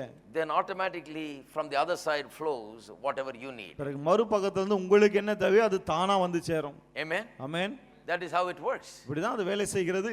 So what do? ஆகவே நீங்கள் என்ன செய்ய To வேண்டும்? make it work. இது வேலை செய்வதற்கு Don't go and check out to see whether she's doing her part. அவங்க வேலையை கரெக்டா செய்றாங்கன்னு போய் செக் பண்ணாதீங்க. See whether you are doing your part. உங்க வேலையை நீங்க சரியா செய்றீங்களான்னு பாருங்க. Have you filled gas? Petrol நிரப்பிட்டீங்களா? Have you put the right kind of oil? சரியான ஆயில் போட்டீங்களா? Have you done the proper servicing? சர்வீஸ்லாம் கரெக்ட்டா Are you பண்ணிட்டீங்களா? taking care of everything right? எல்லாத்தையும் சரியா Are கவனிக்கிறீங்களா? you doing your thing right? உங்க வேலையை நீங்க சரியா செய்றீங்களா? Then the car will last you forever. அப்புறம் கார் ரொம்ப நாளைக்கு நிலைச்சு நிக்கும். When you buy a car these days, இப்பலாம் கார் வாங்குனீங்கன்னா they say it will last you for so many years. நீங்க எத்தனையோ வருஷம் வரும் அப்படின்றாங்க. Some cars they say for 7-8 years they never stopped on the road with engine trouble. சொல்றாங்க சில car எல்லாம் என்ஜின்ல பிரச்சனைன்னு சொல்லிட்டு நடுவழியில நின்னதே கிடையாதான் 7-8 வருஷமா. Japanese cars. சில ஜப்பான்ல It உருவான can சில run கார்கள் for you 10 years if you want. வேணும்னா 10 வருஷம் கூட நல்லா வருமா? The maker knows how long it will last. அது உண்டாக்கணும்னு தெரியுது அது எவ்வளவு காலம் வரும்னு. But it won't last you that long if you abuse it. ஆனா அத துஷ்பிரயோகம் பண்ணா அவ்வளவு காலம் வராது. It will last you that long if you keep it well serviced and well taken care of. அத நல்லா சர்வீஸ் பண்ணி நல்லா கவனித்துக் கொண்டால் அத்தனை நாட்கள் வரும். Marriage is made to last forever. திருமணம் கூட நிலைத்து நிற்கும்படி தான் ஏற்படுத்தப்பட்டது. It is made to last for a whole lifetime. அது வாழ்நாள் முழுவதும் இருக்கும்படி ஏற்படுத்தப்பட்ட ஒன்று. The maker of marriage says, திருமணத்தை ஏற்படுத்தியவர் சொல்கிறார். No divorce. கிடையாது, விவாகரத்தெல்லாம் கிடையவே கிடையாது. No, don't talk about divorce. அந்த பேச்சே வேண்டாம். Go back and read how God made male and female. எப்படி தேவன் ஆதியில ஆணும் பெண்ணுமா உண்டாக்கினார் வாசிங்க. And for this reason a man shall leave his father and mother. இது நிமித்தம் புருஷனானவன் தகப்பனையும் தாயையும் விட்டு வர வேண்டும். And shall cleave unto his wife. மனைவியோடு சேர்ந்து இருக்க வேண்டும். They two shall become one. அவர்கள் இருவரும் ஒரே மாம்சமாக வேண்டும். Therefore what God has joined together let not man separate. ஆகையால் தேவன் நினைத்ததை மனுஷன் பிரிக்காதிருக்க கடவன். I'll tell you in modern language. பாருங்க இந்த காலத்துக்கு ஏத்த மாதிரி சொல்றேன். If you just follow the first couple of pages of the Bible. வேதத்தின் முதல் ஒரு சில பக்கங்களை பின்பற்றினால், if you read it and understand it, அதை வாசித்து அதை புரிந்து கொண்டால், you understand God's purposes, தேவனுடைய நோக்கங்களை புரிந்து கொண்டால், if you work God's principles, தேவனுடைய கோட்பாடுகளை செயல்படுத்தினால், nobody can destroy the marriage. யாராலும் திருமணத்தை அழிக்க முடியாது. It will last for a whole lifetime. அது வாழ்நாள் எல்லாம் நிலைத்திருக்கும். According to the maker, this marriage arrangement comes with a guarantee card, lifetime guarantee. இது உண்டாக்கினவர் சொல்றாரு திருமணம் என்பது வாழ்நாள் முழுவதும் இருக்கும், அதுக்கு உத்தரவாதம் இருக்கு. But if you're going to kick it around and abuse it and do whatever you want with it, then the guarantee doesn't work. நீங்க அதை தவறா பயன்படுத்தி அதை பயன்படுத்த கூடாத விதத்துல பயன்படுத்தி எல்லாம் செஞ்சா அது வராது அவ்வளவு நாள். I see some people, with their vehicles. சில ஆட்களை பாப்பாங்க வண்டி எல்லாம் பாப்பேன். ஒரு சின்ன துணி எடுத்து துடைக்க கூட மாட்டாங்க. அப்படியே அழுக்கு அப்படியே. மொத்த அழுக்கு வடிவமா இருக்கும் அப்படியே. They don't like to maintain. ஏன்னா அதை பராமரிக்கின்ற எண்ணம் கிடையாது. They want it to work for them, அவங்களுக்காக அது வேலை செய்யணும்னு நினைக்கிறாங்க, but they don't want to maintain. ஆனா அதை பராமரிக்க இஷ்டம் இல்லை. People are like that in marriage also. திருமண வாழ்வில் அப்படிதான் இருக்காங்க. They want the wife to be ready with the food. மனைவி சாப்பாட்டோட ரெடியா இருக்குன்னு நினைக்கிறாங்க.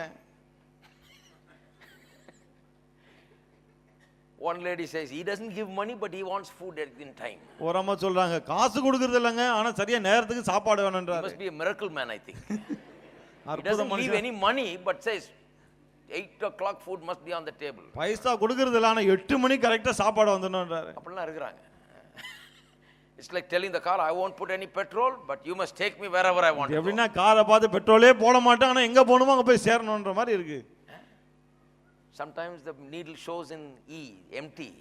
சில சமயத்துல அந்த நீடில் வந்து காலின்னு காமிக்குது, But there is at least 7-8 liters at the bottom. ஆனா கீழே 7-8 லிட்டர் So இருக்கும். it just keeps going and see without giving also it goes, ஆகவே கொஞ்சம் ஓடுது, நம்ம நினைக்கிறோம் பெட்ரோல் போடாம எவ்வளவு தூரம் போகுது அப்படின்னு. But it will get stuck right in the middle of the road. ஆனா நடுவழியில் நின்னுடும். Better give it what it wants. ஆகவே அதுக்கு என்ன தேவையோ அதை கொடுத்துருங்க. Amen. Amen. Let's all stand up together. எல்லாரும் எழுந்து நிற்போம். Praise God. God is good. கர்த்தர் நல்லவர். He never arranged for any failures. அவர் ஒருபோதும் தோல்விக்காக எதையும் உண்டாக்கினதே கிடையாது. He never made marriage for failure. திருமணம் தோல்வி அடையும்படி அவர் உண்டாக்கல. Why we are preaching so much on this? ஏன் இத பத்தி இவ்ளோ பேசுறோம் நாம? Because marriage is not to fail. ஏன்னா திருமணம் தோல்வி அடையவே கூடாது. It must be foolproof. I mean it must be completely protected and in safety. அது பத்திரமாய் பாதுகாப்பாக இருக்க வேண்டும். It can last you for a lifetime. அது வாழ்நாள் எல்லாம் இருக்கணும். From day 1 till the last. முதல் நாள்ல இருந்து கடைசி நாள் வரை. Amen. Amen. In the process you become like a diamond. அதெல்லாம் நடைபெறுகிற போது நீங்க வைரம் மாதிரி ஆயிடுறீங்க.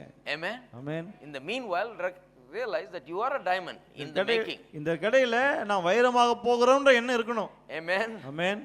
You look at your wife, she says she's diamond in the making. மனைவியை பார்த்து சொல்லுங்க வைரமாக போகிறவர். Let the wife say to the husband, you are the diamond in the மனைவி making. கணவனை பார்த்து சொல்லட்டும் நீங்களும் வைரமாக போறீங்கன்னு. இப்ப பார்த்தா வெறும் கட்ட மாதிரி இருக்குது. It's making is there. வைரம் உருவாகுதுங்க. We both together handled all the problems and all the difficulties and all the struggles, everything, and come out on top. It will become like that. ரெண்டு பேரும் இணைந்து பிரச்சனைகள் போராட்டங்கள் எல்லாம் சந்தித்து சமாளித்து மேல வருவோம், அப்போ எல்லாம் சரியா இருக்கும். Amen. Amen. Praise God. Let's lift up our hands and thank God. எல்லாரும் கரங்களை உயர்த்தி கர்த்தருக்கு நன்றி சொல்லுவோம். Praise you, Jesus. ஸ்தோத்திரங்க தாவே. Thank you, Father. Hallelujah. Father God, we thank you for your word. கர்த்தாவே உம்முடைய வார்த்தைக்காக உமக்கு ஸ்தோத்திரம். Father, we thank you for you have made marriage to last for a lifetime. ஆண்டவரே திருமணம் வாழ்நாள் எல்லாம் நிலைத்திருக்க வேண்டும் என்று நீர் உண்டாக்கி இருக்கிறீரே. You are never a God of failure. நீர் ஒருபோதும் தோல்வியின் தேவன் அல்லவே. Never a God of confusion. நீர் குழப்பத்தின் கலகத்தின் தேவன் அல்லவே. Never a God who tears apart and separates, but always a God who fuses and brings together even that which is separated. நீர் பிரிக்கிற தேவன் அல்ல ஆண்டவரே, பிரிந்திருக்கிறதை கூட நீர் ஒன்றாக இணைக்கிற தேவனாக இருக்கிறீர். And I pray such a blessing upon each family. ஒவ்வொரு குடும்பத்து மீது அப்படிப்பட்ட ஆசீர்வாதத்தை ஜெபிக்கிறேன். That those who hear the word of God தேவனுடைய வார்த்தையை கேட்கிறவர்கள் in this place week after week, இந்த இடத்திலே ஒவ்வொரு வாரமும் may they be filled with the wisdom and the understanding and the knowledge ஞானத்தினால அறிவினால புத்தியினாலே நிரப்பப்படட்டும் of what marriage is all about. திருமணம் என்றால் என்ன என்பதை குறித்து Let their hearts beat with hope for success in married life. திருமண வாழ்க்கையில வெற்றி உண்டாக வேண்டும் என்ற ஒரு இதய துடிப்பு இருக்கட்டும். And may they come together in a glorious unity. அவர்கள் மகிமையான விதத்திலே ஒன்றாகட்டும் கர்த்தாவே. The two shall become one flesh, you said. நீ சொன்னீரே அவர்கள் இருவரும் ஒரே மாம்சமாய் இருப்பார்கள் என்று. Let that happen. அது நடக்கட்டும். May the two become one. அவர்கள் இருவரும் ஒருவராகட்டும். Let not anyone put asunder. வேறு யாரும் அவளை பிரிக்க வேண்டாம். Let God keep them together and may they work things together to their success. தேவன் அவளை ஒன்றாக இணைத்து வைத்து அவர்கள் வெற்றி பெறுவதற்காக உழைக்கும் போது அவளை பாதுகாத்துக் கொள்ளட்டும். May every home be filled with precious and wonderful things. ஒவ்வொரு குடும்பமும் ஒவ்வொரு வீடும் விலையேற பெற்ற அருமையான காரியங்களால் நிறைந்திருக்கட்டும். Joy and peace and happiness. சந்தோஷம் சமாதானம் மகிழ்ச்சி அங்கே உண்டாயிருக்கட்டும். The fullness of God. தேவனுடைய நிறைவெல்லாம் அங்கே இருக்கட்டும். The blessings of God. தேவனுடைய ஆசீர்வாதங்கள். Even those who struggle in their relationships. உறவுகளிலே போராடி கொண்டிருப்பவர்கள் கூட. Even those who have great difficulties. மிகப்பெரிய கஷ்டங்களை பட்டு கொண்டிருப்பவர்கள் கூட. Going through problems. பிரச்சனைகளோட கடந்து செல்பவர்கள் கூட. And I pray that they will come out on top victorious and successful. அவர் எல்லாவற்றையும் ஜெயித்து மேற்கொண்டு வரட்டும் என்று ஜெபிக்கிறேன். We thank you for your word, O God. ஆண்டவரே உம்முடைய வார்த்தைக்காக may it continue to work in the hearts of தொடர்ந்து அது people. உள்ளங்களிலே கிரியை செய்யும். In Jesus name we pray. இயேசுவின் நாமத்திலே ஜெபிக்கிறோம். Amen. Amen. Let's sing this song and then we'll be dismissed. பாடலை பாடுவோம், பிறகு நாம் கடந்து செல்லலாம். Next week we'll continue. அடுத்த வாரம் நாம் தொடருவோம். Maybe in another week or two we're going to talk about God's purpose for the family.